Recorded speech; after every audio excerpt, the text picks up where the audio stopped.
وہ نون لیگ کو دیے جا سکیں، اس کے علاوہ کچھ تھا ہی نہیں، اور اپنی مرضی کا ریٹائرڈ ججی سے فیصلے کرائے جا سکیں۔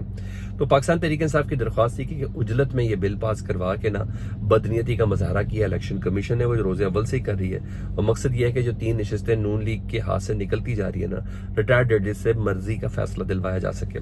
وہ فیصلہ جی چیف جسٹس عامر فاروق صاحب کے سامنے چیلنج ہوا تھا جی، اور انہوں نے اور چیف جسٹس کے سامنے اس وقت تینوں نون لیگی ایم این اے، جس میں طارق فضل چودھری، انجم وغیرہ یہ سب شامل ہیں،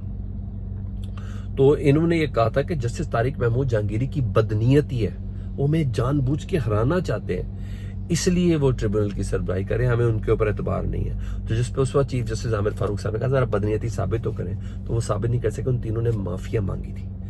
باقاعدہ طور پر معافیا مانگی تھی۔ تو آج وہ جو فیصلہ معافیوں کے بعد تھا نا محفوظ کیا گیا ہوا تھا اسلام آباد ہائی کورٹ کی طرف سے، آج وہ فیصلہ سنا دیا گیا ہے۔ اسلام آباد ہائی کورٹ نے الیکشن کمیشن کا فیصلہ کالعدم قرار دیا ہے، جس میں جسٹس طارق محمود جہانگیر صاحب کو تبدیل کیا گیا تھا۔ الیکشن کمیشن نے وہ فیصلہ الیکشن کمیشن کا کالعدم قرار دے دیا گیا ہے، جس میں ریٹائرڈ ججز کو ٹریبونل کا سربراہ بنا کے اپنی مرضی کے فیصلے لینے تھے، مطلب طارق محمود جہانگیر صاحب کو بحال کر دیا گیا، اور الیکشن کمیشن کو کہا گیا دوبارہ اپنے فیصلے پہ نظر ثانی کریں۔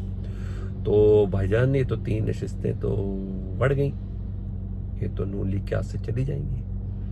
طارق محمود جہانگیری صاحب تو بالکل فیصلے کے قریب پہنچے، انہوں نے کہا فورنزک کرانا ہے طارق محمود جہانگیر صاحب نے کہا دنیا کے جس مرضی کونے سے کرائیں گے ہم فورنزک کرائیں گے، تو یہ تو سب کو بھی پتا۔ تو یہ ایک بڑا زبردست اسلام آباد ہائی کورٹ کی طرف سے فیصلہ ادھر آیا۔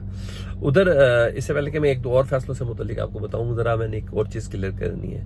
ادھر بتایا جا رہا تھا نا کہ آئینی ترامیم میں مشاورت ہوئی تھی، اور اس مشاورت کے بعد پارلیمان میں ایک پارلیمان کے ڈیکور کو بنانے کے لیے نا ایک خاص قسم کی ایک کمیٹی بھی بنائی گئی تھی۔ تو پارلیمانی خصوصی کمیٹی کا ایک اجلاس ہوا تھا، ٹھیک ہے جی، ہفتے کو۔ وہ کمیٹی کا جو اجلاس ہوا تھا نا، تو رپورٹرز رپورٹ کریں، اس میں اس کمیٹی میں بلاول بھٹو زرداری صاحب نے نا مولانا فضل الرحمان صاحب کے ساتھ رویہ غیر مناسب رکھا تھا، کوئی ایسی بات کی تھی۔ میں یہ تو نہیں کہتا کہ بدلہ لیا یا نہیں لیا، جو سینیٹر ہے کامران مرتضیٰ صاحب جمعیت علماء اسلام کے، انہوں نے ایک زبردست قسم کا انکشاف کیا، بلکہ میں کہتا ہوں بہت بڑی بات کی ہے۔ اب یوں کہہ لیں کہ بلاول صاحب کے پولیٹیکل کیریئر کے سی وی پہ ایک کالا دبا لگایا مرتضیٰ صاحب نے۔ مجھے تو خیر شک نہیں تھا، مگر غلام کامران مرتضیٰ صاحب نے کہا ہے، تو جن کی ملاقاتیں ہو رہی تھیں وہ یہ کہہ رہے ہیں، اور یہ ساری زندگی بلاول بھٹو کے ساتھ تانا رہے گا، تم بھٹو کے بیٹے ہو، تو بے نظیر کے بیٹے ہو گئے، یہ حرکتیں کی ہیں، پیپلز پارٹی کی لیگیسی کو اس طرح تم لوگوں نے گندا کیا۔ کامران مرتضیٰ صاحب کہتے ہیں کہ ہم نے بلاول صاحب سے پوچھا، جب یہ مسودہ ہم سے ڈسکس کر رہے تھے بلاول صاحب، کہ اس مسودے میں تو آرٹیکل 8 بھی ہے، تو بلاول بھٹو صاحب نے کہا کہ سر ہماری مجبوری ہے، آپ ہماری مجبوری سمجھیں۔ اچھا آرٹیکل 8 بتاؤں کیا ہے؟ آرٹیکل 8 ہے آرمی سے ریلیٹڈ، فوجی تحویل سے ریلیٹڈ،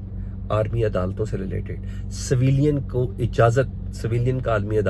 فوجی عدالتوں میں ٹرائل کی اجازت، اور عدالتیں جو ہیں فوجی عدالتیں وہ انڈیپینڈنٹ ہوں گی، یہ ساری چیزیں تھیں۔ اس کے اوپر کئی جواب دے اور کافی اس پہ بہت سی چیزیں ہیں۔ تو مسودے میں آرٹیکل 8 کے حوالے سے بلاول صاحب نے کہا ہے ہماری مجبوری ہے، ہماری مجبوری سمجھیں۔ تو جو تانا ہے نا، جو جمہوریت کی دعوے دار ہیں، جو بڑی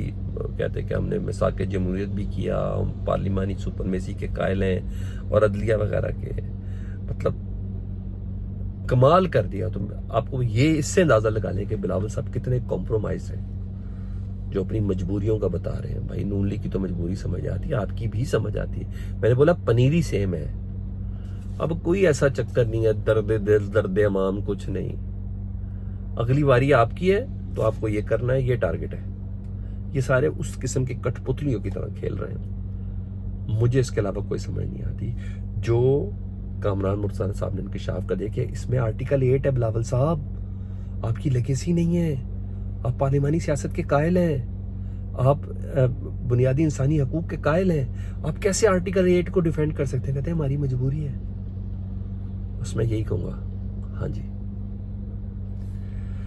ادھر آئینی ترمیم کے معاملے میں سپریم کورٹ میں بھی درخواست گئی ہوئی ہے، اور اس درخواست کے اوپر آج ایک اور درخواست چلے گی کہ بھائی درخواست کو جلدی سے سنیں نا، اور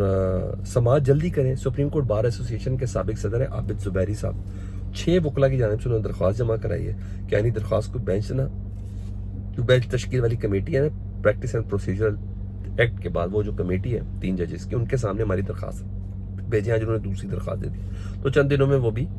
سماعت اس کی شروع ہو جائے گی۔ سپریم کورٹ میں علیحدہ درخواست، حکومت کی ناکامی سنیں، سپریم کورٹ میں علیحدہ درخواست، حکومت سے معاملہ لے کے بلاول بھٹو کے سپرد دے دیا گیا، دوسری ناکامی، تیسرا وکلا تحریک، چوتھا معاملہ سڑکوں کے اوپر۔ ہر لحاظ سے یہ آئینی ترمیم پاکستان تحریک انصاف کی مرضی اور ان کے مسودے کے اندر نکات شامل کیے بغیر پاس ہو ہی نہیں سکتی۔ آخری خبر جی، توشہ خانہ 2 کے حوالے سے، وہاں عمران خان صاحب اور بشرا بی بی کی ضمانت کی درخواستوں پر جلد فیصلہ سنانے کے لیے درخواست تھی اسلام آباد ہائی کورٹ میں، اور اسلام آباد ہائی کورٹ میں جو درخواست تھی وہ جسٹس میاں گل حسن اورنگزیب صاحب سماعت کر رہے تھے، کیونکہ ضمانت ادھر ہونے واحد یہ کیس ہے جس میں عمران خان صاحب بشرا بی بی اندر ہے۔ تو اہم ریمارکس بھی دیے ہیں اسلام آباد ہائی کورٹ نے اور ڈائریکشن بھی دی ہے، اور جسٹس میاں گل حسن اورنگزیب صاحب کہتے ہیں نیشنل جوڈیشل پالیسی کے مطابق اسپیشل کورٹ جو ہے نا وہ 5 روز میں ضمانت کا فیصلہ کرنا لازم ہے، اور وہ مینڈیٹ کے مطابق اپنا فیصلہ کر سکتی ہے۔ تو اب سینٹرل جج آئندہ 5 دنوں میں اسلام آباد ہائی کورٹ کو بتائیں گے جی کہ عمران خان اور بشرا بی بی کی ضمانت کی درخواست پر ہم نے فیصلہ کیا دیا ہے، اور امید ہے کہ اس میں ان کو ضمانت ہو جائے گی، اور یہ واحد کیس ہے جس میں عمران خان صاحب کی گرفتاری ہے، یا تو کسی دوسرے کیس میں عمران خان صاحب کو اندر بند کرنا ہوگا یا ضمانت دینی ہوگی۔ یہ سر اب تک کی خبریں تھیں، اور میں نے اس کا تھوڑا تجزیہ آپ کے ساتھ شیئر کیا۔ فیڈ بیک سے متعلق ضرور آگاہ کریں، اپنا بہت خیال رکھیں۔ اللہم صلی علی محمد و علی محمد۔